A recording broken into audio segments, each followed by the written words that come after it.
On a besoin d'y réfléchir, c'est un peu cher, on n'a pas le budget, on parle à vos concurrents en ce moment. Tout ça, c'est des objections qu'on entend souvent en appel avec des prospects. Aujourd'hui, on va comprendre comment y répondre.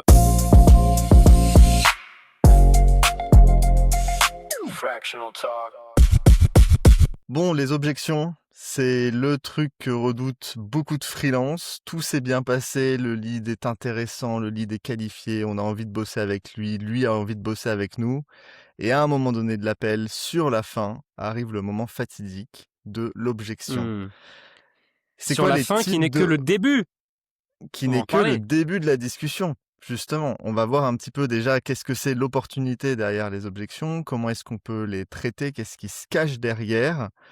Déjà, Brice, est-ce que tu veux nous en dire un petit peu plus sur, en tant que freelance, qu'est-ce que c'est, toi, les objections que tu as le plus entendues dans ta carrière Ouais. ou que tes clients entendent le plus en général? Je vais revenir en détail là-dessus, mais c'est toujours les mêmes. Donc la bonne nouvelle, c'est que comme c'est toujours les mêmes, on va pouvoir se préparer et bien y répondre. Avant ça, ce qu'il faut bien comprendre, donc là, on avait fait un épisode d'ailleurs la semaine dernière sur la vente en général pour les freelances. Donc n'hésitez pas à regarder l'épisode, on mettra une petite vignette sur la vidéo. Ça fera une très bonne entrée en matière.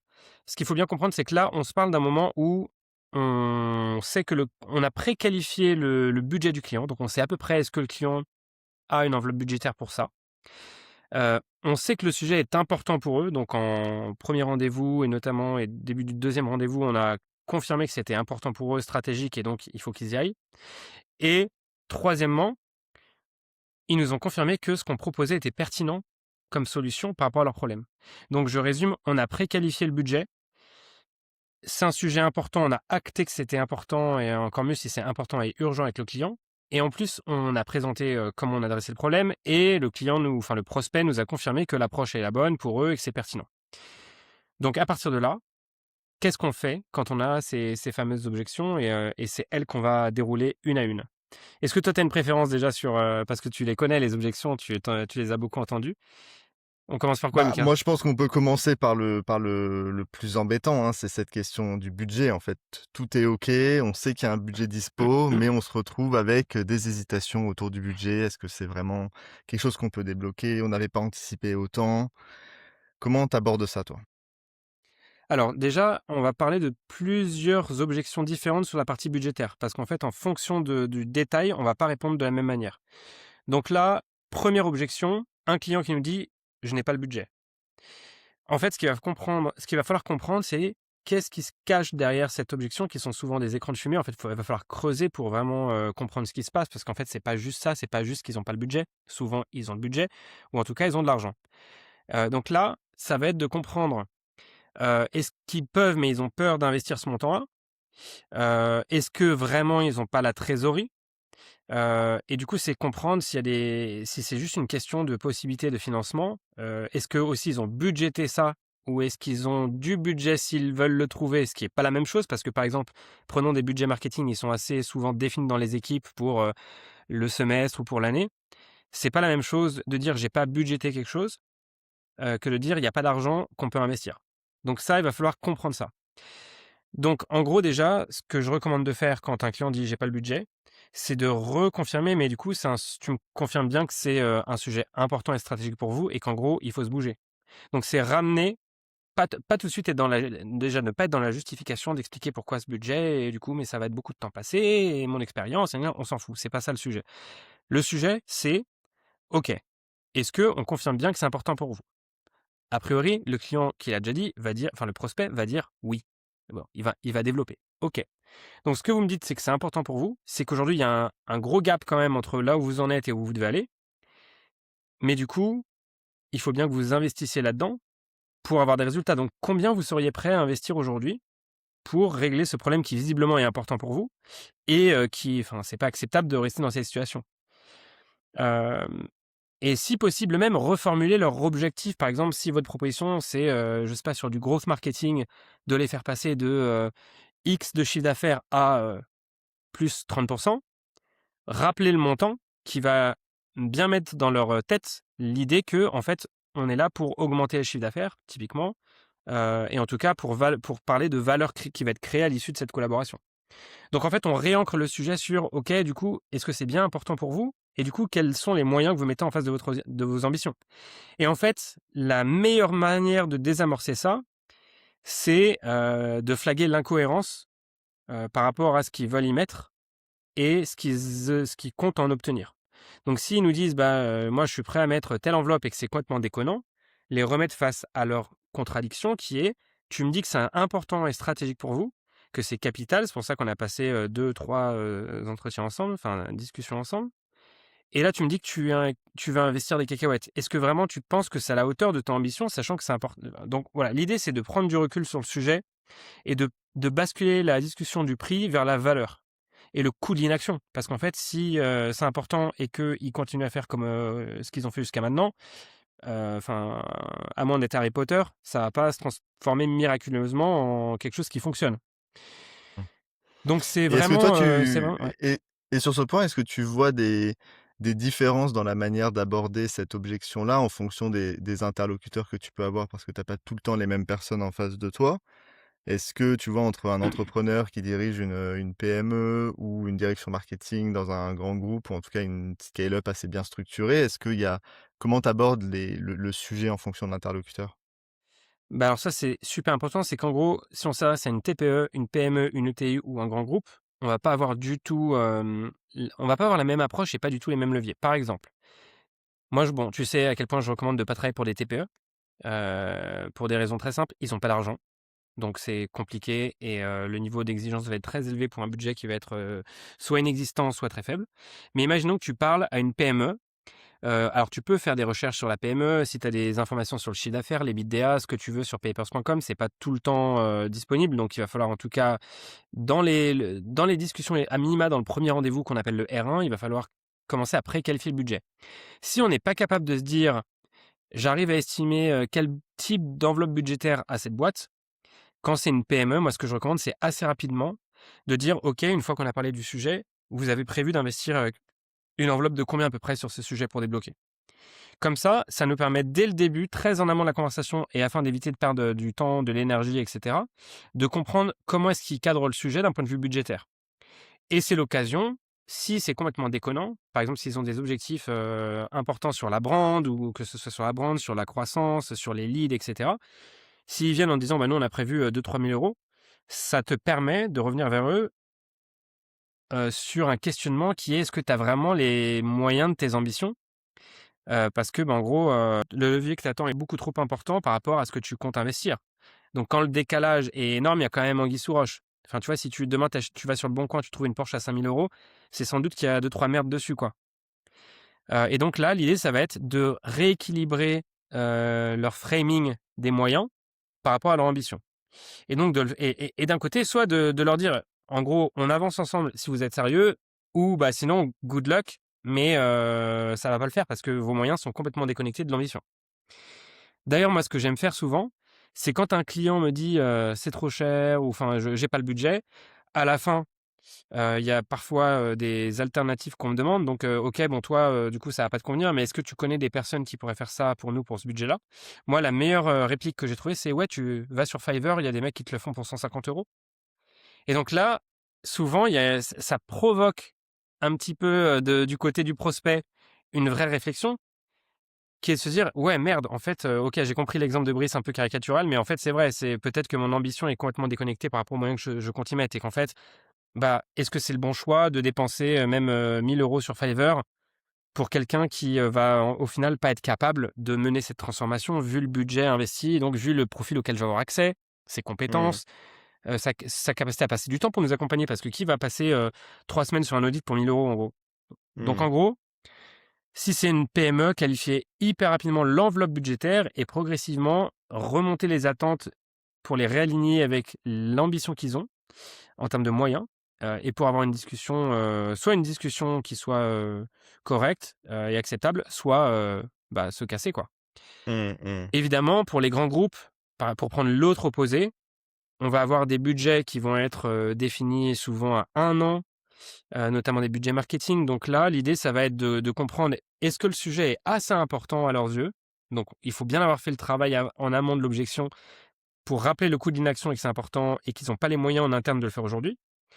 pour du coup, essayer de voir, OK, comment est-ce qu'on pourrait s'en sortir? Vu que c'est important, que de toute façon vous allez devoir l'externaliser et que ça en fait, c'est un no-brainer, c'est ça la morale de l'histoire. Comment on va se démerder pour, pouvoir financer ça? Et Mmh. donc là, l'idée, ça va être d'être partenaire de son contact en se disant: «Bah, est-ce qu'il y a pas des réallocations budgétaires à faire, des réévaluations? Est-ce qu'il y a pas un ask qui peut être fait à la direction un peu ad hoc, un peu, sur mesure parce que c'est un sujet important et on doit le traiter?» Donc voilà, il y a plein de discussions qu'on peut avoir pour, à défaut d'avoir été budgété, trouver de l'argent pour financer ça parce que c'est important et urgent. Mmh. OK, OK. Et si je reviens sur ton exemple de la PME et de la prise de conscience, du décalage entre l'ambition et les moyens mis en place, j'ai l'impression que quelque chose qui peut apparaître aussi à ce moment-là, c'est que quand la personne se rend compte qu'elle est pas prête à en fait, qu'elle est sur la défensive en termes d'investissement par rapport à ce qu'elle veut créer, c'est peut-être aussi une question de confiance quant à ses moyens. Peut-être qu'il y a eu une expérience précédente qui s'est mal passée, qu'il avait déjà investi un gros montant, dans, quelque chose de similaire ou pas et que ça s'était pas bien passé. Ça aussi, je pense, c'est des choses à Mmh. creuser, en fait, de comprendre qu'est-ce qui, dans le process de prise de décision, peut coincer, par rapport à ce qui a déjà été testé par le passé. Est-ce que toi, tu as des exemples Bah, par rapport à ça ou c'est des ouais, situations qui bah, arrivent aussi? en fait, passons peut-être à la deuxième objection parce qu'on va parler de ça. C'est, une formulation qui est un peu différente, mais qui veut dire autre chose pour moi, souvent. Mmh. C'est non pas le client qui va dire: «On n'a pas le budget», mais le client qui va dire: «C'est trop cher». Et derrière le «c'est trop cher», il peut se cacher plusieurs choses et c'est pour ça qu'on va creuser, et l'objectif, c'est en fait, quand un client dit: «C'est trop cher», ça veut dire qu'il y a un décalage pour lui entre la perception qu'il a de la valeur qu'on va lui apporter et le prix qui a été fixé. Toujours bien retenir, on l'a souvent dit dans ce podcast et on le dit dans notre programme, mais le prix, c'est le freelance qui le décide, le fractional. La valeur, c'est le client qui décide. Et donc l'idée, c'est comprendre ce décalage entre la valeur perçue, qui visiblement est inférieure au prix, que propose le freelance. Donc moi, souvent, quand un client dit enfin un prospect dit: «Ah, c'est cher» ou «C'est trop cher», là, ce que je réponds, c'est réponse miroir. Et tu noteras bien l'intonation que je vais prendre, c'est parce qu'on va en reparler après, mais c'est important. Donc quand un client me dit: «Ah, c'est trop cher», et tu vois, il y a un petit silence après, pas besoin de rusher les choses. Donc là, on va comprendre pourquoi il pense que c'est trop cher. Et en fait, on va le guider vers une conclusion. Déjà, c'est est-ce que c'est cher ou est-ce qu'il n'a pas prévu de budget pour ça ou de tel budget? Ce qui est pas la même chose et qui cadre pas du tout la dynamique de la même manière. Là, ce qu'on va rappeler, c'est, en fonction encore une fois de ce qu'on va décrypter, de ce qui se cache derrière le «c'est trop cher», est-ce que le sujet est vraiment important pour eux? Et est-ce qu'ils ont conscience du coût de l'inaction? Et c'est là où, encore une fois, notre travail, c'est de les confronter à une contradiction. C'est si c'est important, sans doute urgent, est-ce qu'il ne faut pas investir là-dessus et investir d'abord là-dessus? Ensuite, il peut y avoir un doute sur le retour sur investissement. Ce qui se cache derrière ce que tu as évoqué, c'est, ils ont peut-être travaillé avec d'autres freelances, ils n'ont pas vu en fait un bon retour sur investissement. Quand on dit qu'on a une mauvaise expérience, c'est souvent pas de temps dans la collaboration en elle-même qu'il n'y a pas eu les résultats ou on a du mal à justifier, le montant qu'on a investi, quoi. Donc là, bien sûr, recadrer toujours le fait que c'est pas, une dépense, c'est un investissement. L'objectif, c'est que quand ils investissent 1 € dans nous, il y a plus d'euros qui ressortent à la fin. Qu'il s'agisse d'un problématique brand, créa, performance, c'est tout le temps la même chose. Une boîte, elle est là pour faire de l'argent, sur le court terme ou le long terme. Mais c'est tout le temps ça, le nerf de la guerre, c'est est-ce qu'au final, ça va être rentable d'une façon ou d'une autre pour moi? On va pas le calculer pareil si on est, creative director ou si on est growth marketer. Mais donc là, il va falloir comprendre, hem, est-ce que ça vient d'un problème de confiance dans les résultats? Et donc dans quel cas, il faut activer des leviers de réassurance. Donc déjà, encore une fois, rappeler le coût de l'inaction qui se résorbera pas en faisant pareil qu'avant, ou en faisant semblant de s'y mettre. Also known as investir des cacahuètes et du coup, bah, tu en reçois ce que tu as investi. Et il va falloir comprendre, OK, qu'est-ce qui aujourd'hui te donne l'impression que, enfin te laisse craintif par rapport au retour sur investissement? Et donc là, en fonction de ce qu'il va nous dire, trouver de la réassurance qui va être des case studies, de la preuve sociale, de la confiance en soi. Quand on est confiant en soi aussi sur la forme, ça rassure le prospect. Et donc là, en fait, le problème, c'est pas que c'était trop cher, c'est qu'il a pas vu un bon ratio entre la valeur et le prix qu'on demande. C'est tout. Et donc là, essayer de comprendre d'où vient cette perception et qu'est-ce qu'on peut trouver, pour le rassurer sur le fait on va apporter beaucoup de valeur. Ouais. En tout cas, Je j'aime suis bien jaloux, la j'entends la les cigales façon. chez toi, Parce que pour info, toi, t'es à Nice, moi, je suis à Paris, et là, je Ouais, suis très jaloux. c'est vrai. Bah là, en fait, c'est pile quand la température atteint un certain stade, elle s'active. Et là, c'est le cas depuis 30 secondes. Donc oui, on est Ah, en de la pleine chance. Provence. Et je reviens sur ce que tu disais, enfin la manière de répondre à l'objection «c'est trop cher». Je pense qu'une bonne manière de faire effectivement, c'est de pas tout de suite aller dans la justification, mais Même de jamais. rebondir déjà sur «trop cher», en fait, c'est-à-dire ou «trop cher», OK, mais par rapport à quoi? Pour voir déjà que la personne a derrière la tête, qu'est-ce que ça veut dire exactement pour elle et qu'on projette pas qu'est-ce que nous on entend par trop cher, ce qui peut être aussi perçu comme une attaque personnelle sur sa propre valeur et qui peut mettre des émotions en jeu. Donc je pense que déjà de laisser la personne expliquer les choses, ça permet ensuite de choper les bons leviers, les bons mots pour rebondir et lui donner ce qu'il lui faut pour prendre sa décision. En fait, faut voir les objections comme un gros oignon. Un oignon, il y a des pellicules. Et donc, première pellicule de l'oignon, là, c'est trop cher. Ok, on va enlever la. En fait, c'est des écrans de fumée, c'est-à-dire, ça veut dire quelque chose d'autre. Donc, on va peler l'oignon, on va enlever la première couche. Et donc là, elle va dire, bah oui, c'est cher par rapport à ce que je vais en retenir. Ah, donc ce qui t'inquiète, c'est le retour sur investissement par rapport à ça. Hop, et ensuite, on va éplucher, éplucher pour arriver au centre de l'oignon. Et si on fait bien notre travail, l'idée, c'est de lever ces objections. Alors, bien sûr, parfois ça fonctionne pas, mais en tout cas, c'est vraiment essentiel d'être dans ce jeu-là de l'oignon et de peler chaque couche pour arriver vraiment au cœur du sujet et voir la vraie objection qui se cache derrière l'écran de fumée. C'est ça. Parce que tant qu'on voit pas la vraie raison, dans tous les cas, on peut pas apporter de solution. Et soit, bah, en prenant le temps de creuser, on va pouvoir apporter quelque chose qui est vraiment pertinent par rapport au sujet de fond. Ou alors, il y a des cas où on va aussi se rendre compte que le sujet est insoluble, qu'il n'y a pas de solution en fait. Mais au moins, on sera sûr que si c'est un non, c'est un vrai non, ou que si c'est un oui, c'est un vrai oui. Mais en tout cas, que les choses sont claires à la fois pour nous et pour le prospect en face. Alors, il y a une troisième objection qu'on peut voir sur le prix, après on va passer à autre chose que le budget, le prix, et cetera. Mais c'est, vous êtes plus cher que les concurrents à qui on parle. Hmm. Et donc là, moi j'aime bien faire 2 choses. Première chose, je leur dis: «OK, imaginons qu'aujourd'hui, concurrent A et moi B, on soit au même prix. Qui est-ce que vous choisiriez?» Et là, en général, avec plus ou moins de conviction, mais en général, la personne dit, «Non, non, oui, je choisirais toi, Brice». Et bah, là, ma réponse c'est: «Voilà pourquoi je suis plus cher». Et ça, en fait, ça, c'est le premier layer, OK? Premier layer de l'oignon. C'est qu'en fait, bah, tu payes le fait qu'il y a une raison pour laquelle tu partirais avec moi si on est au même prix. Si je te donne demain une Renault Twingo ou un Renault Kadjar et qu'on te dit, c'est le même prix, tu prends le Renault Kadjar. Si ma perception, c'est que tu as un Renault Kadjar et que A est une Twingo, je vais prendre le Renault Kadjar, à moins d'être un énorme fan de Twingo. Hem, donc moi, c'est ça que j'aime bien faire et souvent, le problème, c'est que on compare des choux et des carottes. C'est-à-dire que, heu, on va nous comparer à des concurrents qui sont sur les mêmes sujets que nous, mais qui n'ont peut-être pas la même méthode, les mêmes résultats, la même façon de travailler, qui est peut-être pas à un niveau, ou en tout cas qui peut pas, aller sur un niveau aussi stratégique que nous. Donc en gros, tu compares 2 trucs pas comparables. Et du coup, c'est ça qu'il va falloir interroger. Alors attention, on va pas encore une fois se justifier et dire: «Non mais moi je fais ça et lui il est plus junior et blablabla». Non, on va pas nous-mêmes justifier, on va poser les questions qui vont faire que la personne va se dire: «OK, c'est pas le même prix, mais c'est pas le même deal». Donc par exemple, moi ce que je vais dire, c'est: pour vous, quels sont les critères essentiels dans le freelance ou l'agence que vous allez choisir pour vous aider à avoir ces résultats? Et donc là, ils vont te déballer justement des insights qui vont te permettre de rebondir et qui vont les faire s'interroger sur la vraie raison qui va faire leur choix et qui va faire le bon choix. Et évidemment, le jeu, ça va être. Alors, déjà, encore une fois, notre rôle en appel de vente, c'est de faire ce qui est le meilleur pour le prospect en face. Et peut-être que parfois, ça va être de dire: bah, vu les raisons que vous me dites, allez chez un concurrent, par exemple.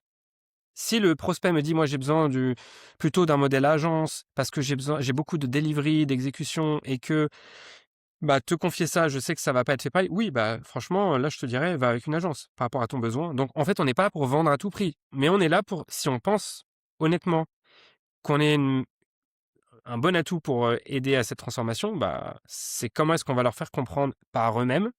C'est ce qu'on appelle l'auto-closing, on va les aider à se closer eux-mêmes.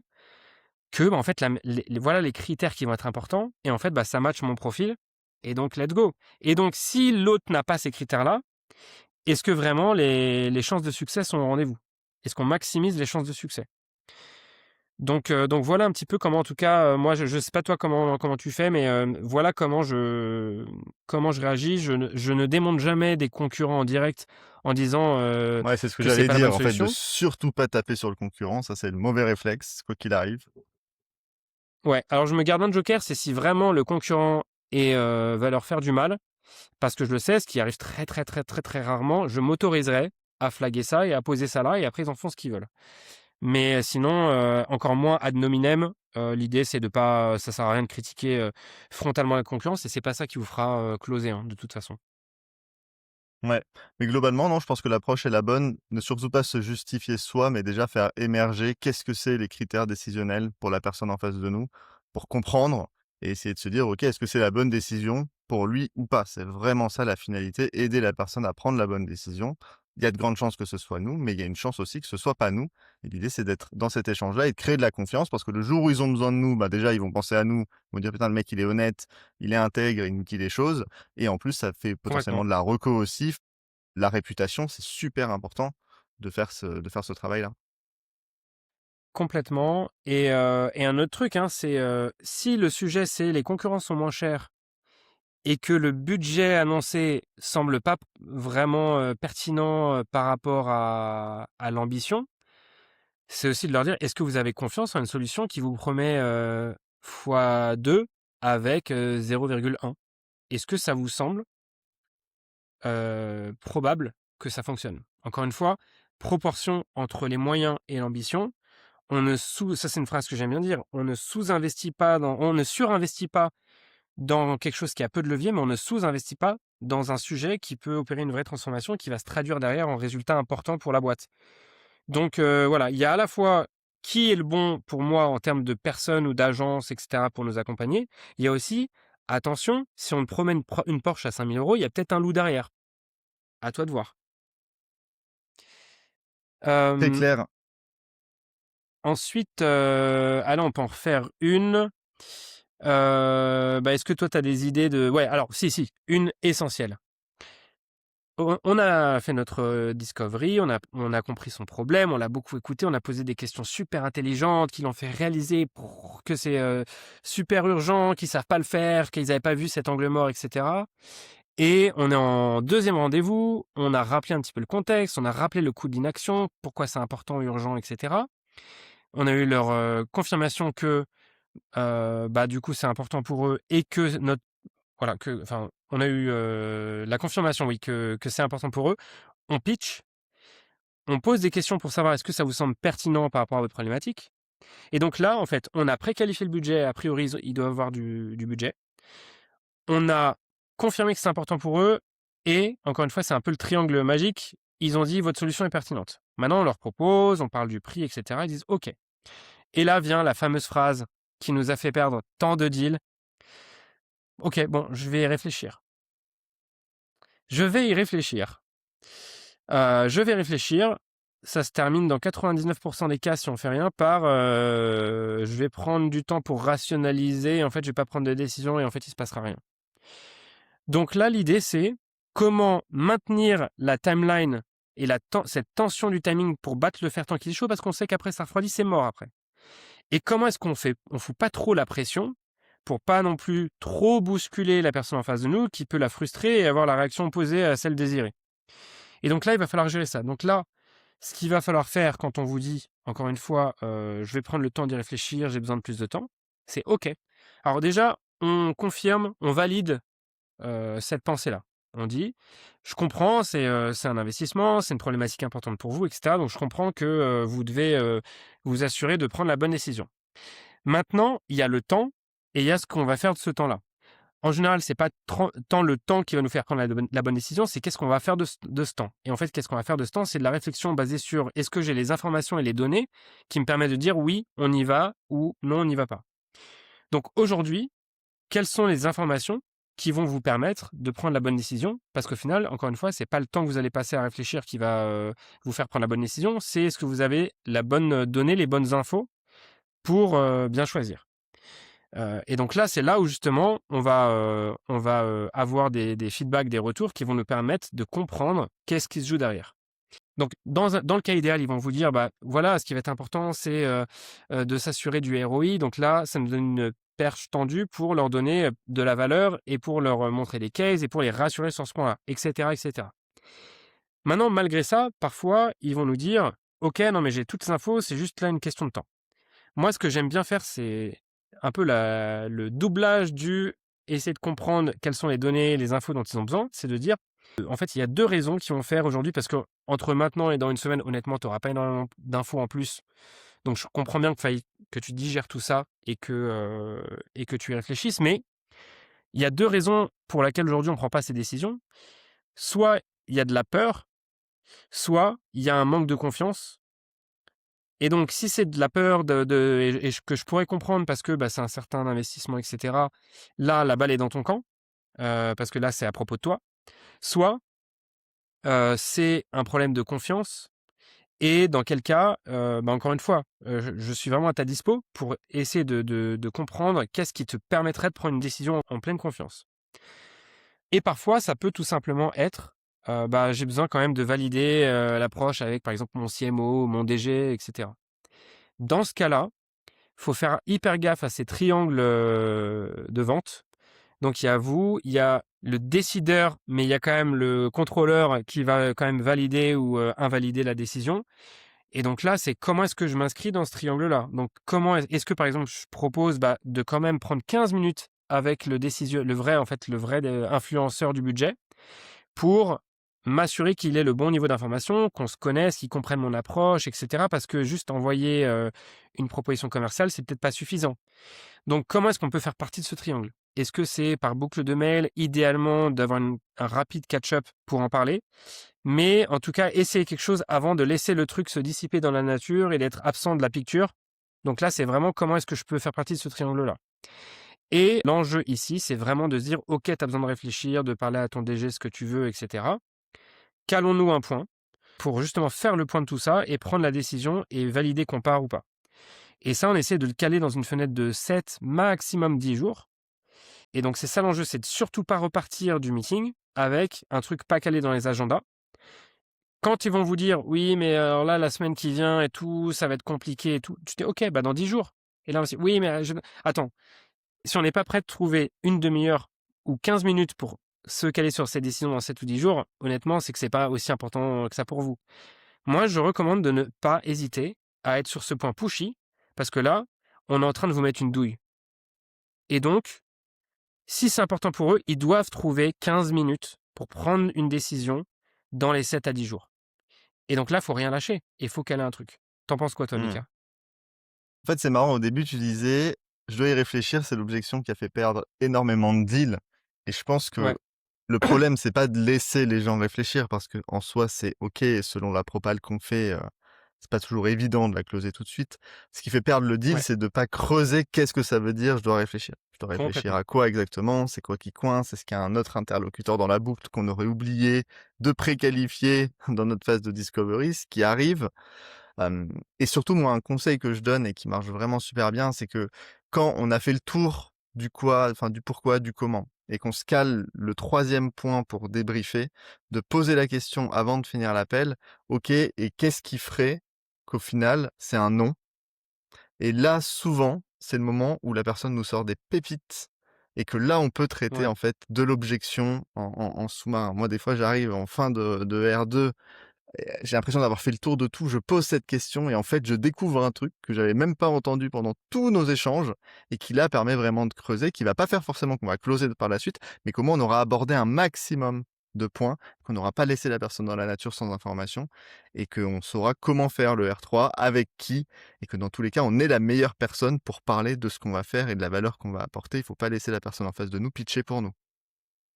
T'as raison, et il y a aussi une question que tu poses et qui, je pense, aide beaucoup les gens à prendre la bonne décision, c'est, mis à part le budget, parce que quand il y a des discussions sur le budget, le prix, l'investissement, et cetera. Mis à part le budget, imaginons que demain, tes budgets limités. Est-ce que tu pars avec cette solution ou est-ce que tu penses que c'est pas pertinent? Comme ça permet déjà d'isoler la question: «C'est pertinent, c'est fort, c'est ça qu'il me faut», et est-ce qu'aujourd'hui je peux me permettre, ce qui est, aussi une décision, hein, c'est pas juste, c'est qu'est-ce que je décide de faire de mon argent ou de mon budget et du coup, ça permet de découler la suite de manière beaucoup plus fluide et impactante sur ce sujet du budget parce qu'en fait, ils ont ou pas, hein, peut-être qu'ils vont te dire: «Bah, non, il y a d'autres, dans ce cas-là, bon, bah, les carottes sont cuites, quoi» et c'est OK. Encore une fois, de toute façon, on n'est pas là pour vendre à tout prix une prestation de freelancing à son client. Si on pense que vraiment on est une des meilleures personnes pour l'aider, on a pour devoir de les aider à sortir de leur zone de confort parce que c'est bon pour eux et c'est bon pour nous. clairement. Mais de toute façon, En faut fait, il y a pas creuser de ce qu'il y a forcing. derrière. C'est juste essayer de comprendre qu'est-ce qui se passe, qu'est-ce que ça veut dire, de se dire que nous, on est la personne qui a le plus d'informations pour les aider, donc c'est OK de creuser. Des fois, on a l'impression de pousser les choses alors qu'en fait, ben, c'est important de creuser ces sujets-là, de pas laisser la personne dans la nature, d'être à l'aise avec ça et de toute façon, derrière, il y a 2 sujets qui se cachent. C'est soit la personne a peur, une fois de plus, d'investir de l'argent dans la solution, soit la personne a peur d'investir du temps et de l'énergie dans la solution. Dans les 2 cas, on a les clés pour expliquer en quoi, ben, ça vaut le coup ou pas. Et en fait, c'est pas du forcing, c'est simplement aider des personnes qui nécessairement vont vouloir rester dans leur zone de confort et vont avoir du mal à prendre une décision qui n'est pas simple parce que c'est une grosse partie peut-être de leur budget, parce que c'est significatif et donc faut pas le voir comme de la pression commerciale. D'ailleurs la vente sous pression fonctionne très mal, et d'ailleurs je crois que c'est illégal en France, hein, la vente sous pression, est réprimandée par la loi. Les objections sont simplement là pour mettre toutes les cartes sur la table et aider le prospect en face à prendre la bonne décision et ça sera avec ou sans nous, mais en tout cas on aura fait le job. Donc voilà pour les principales objections. Bon il y en a d'autres, mais je pense qu'on a couvert un peu les usual suspects qui reviennent tout le temps. S'il y en Je a qu'on rappelle, aurait hein. oublié, dites-les nous en commentaire. D'ailleurs, on pourra les aborder dans un futur épisode. Complètement. Puis n'oubliez pas de vous abonner, comme d'habitude, de liker pour envoyer de la force. On espère que tout ce contenu-là vous apporte des choses intéressantes pour votre quotidien. Euh, un autre truc, parce qu'on a parlé du message, du fond, c'est un truc qui, pour le coup, est pas encore très bien capté par l'IA, parce que, en fait, déjà, enregistrez vos transcripts en IA pour les analyser. Transformez votre Claude et encore mieux Claude Code ou Cowork en sales coach qui va pouvoir analyser vos calls, trouver vos angles morts, vous donner des recommandations actionnables parce que comme vous ne savez pas ce que vous ne savez pas, et ben les angles morts, c'est compliqué de les voir quand on regarde un replay. Donc, analysez ce que vous faites avec une IA et demandez-lui du feedback pour identifier les patterns, les schémas qui se répètent et qui vous empêchent de faire des ventes, pour vous donner un feedback et pour comprendre vos angles morts. Mais l'IA ne voit pas mal de choses. Par exemple, elle ne voit pas les silences, elle ne voit pas l'intonation et en fait, ça a beaucoup d'importance, le body language et cetera. Ça a de l'importance sur l'image que vous projetez, sur la confiance et en fait, la vente étant un transfert de confiance, ça se fait pas qu'avec les mots, ça se fait avec le langage, ça se fait avec les silences, l'intonation. Les silences permettent des pauses pour réfléchir, heu et les silences sont hyper importants. L'intonation joue beaucoup aussi.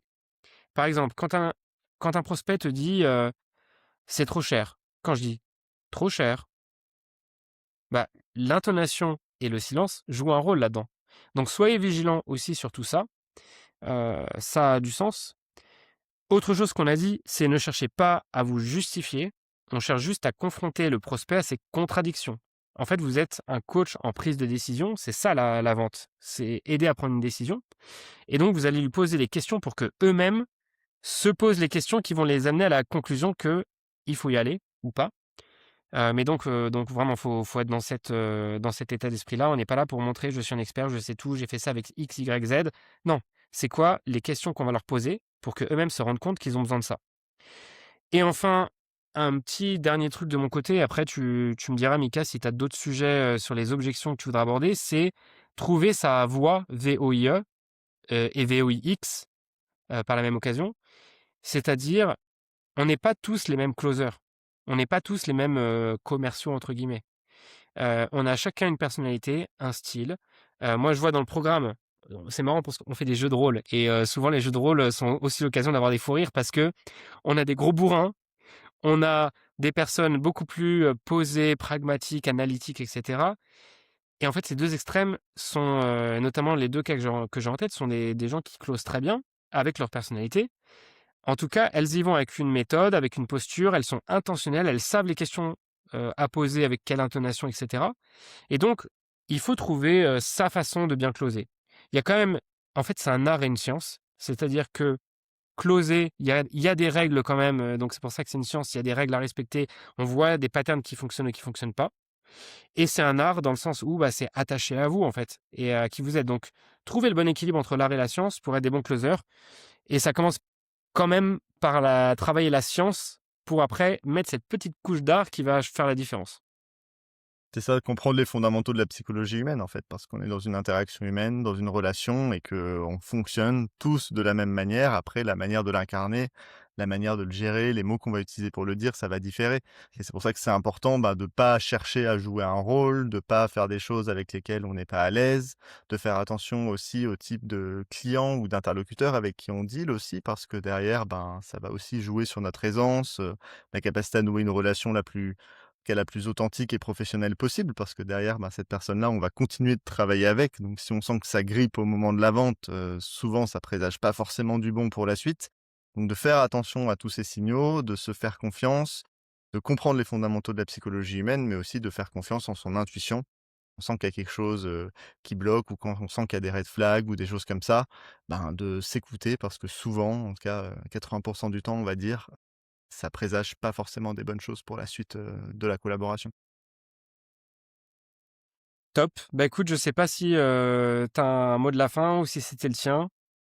Moi, j'ai un Écoute, moi truc. je pense qu'on peut s'arrêter là. On va dire que c'est mon mot de la Ouais, fin. On écoute le tien et puis, on conclut. j'aimerais vous inviter à vous interroger sur ce qui s'est passé dans vos derniers calls avec des prospects où vous vous êtes dit, j'ai bien compris son besoin, j'ai répondu et le client me disait que c'était pertinent pour eux, mais ça n'a pas closé. Il est très probable que vous ayez entendu l'une de ces objections et que derrière, le problème qui a fait que la vente ne s'est pas faite, c'est simplement de ne pas avoir traité ces objections. Donc, essayez d'analyser un petit peu post-rendez-vous. Ok, là, j'ai perdu l'opportunité. Est-ce que c'était pas parce que je me suis arrêté à on n'a pas ce budget-là et j'ai pas assez creusé, à je dois en parler et on a laissé traîner et du coup, on a perdu le deal, ou toutes ces objections qui sont des écrans de fumée, qui sont encore une fois des débuts ou des milieux de conversation qu'il faut surtout pas laisser suspendus en l'air et qu'il faut traiter. Si vous arrivez déjà à être préparé sur ces objections-là, vous allez vraiment faire une différence et donc vraiment à travailler en priorité. Clairement, et vous nous direz ce que ça a donné. L'espace commentaire est ouvert de toute façon pour accueillir vos feedbacks. On s'arrête Et là, n'hésitez pas à nous Brice? partager en commentaire quand vous allez vendre des trucs et que vous avez super bien traité l'objection, envoyer de la force en disant voilà, j'ai eu telle objection, voilà comment je l'ai traité, j'ai signé, let's go. C'est ça. Et si vous galérez, on peut se faire un call pour voir un petit peu ce qui coince. Le lien est dans la description, donc faites-vous plaisir. Merci Mika, et écoute, bonne canicule et passe une bonne fin de journée. Allez, bonne semaine tout le monde. Bise. Salut, ciao.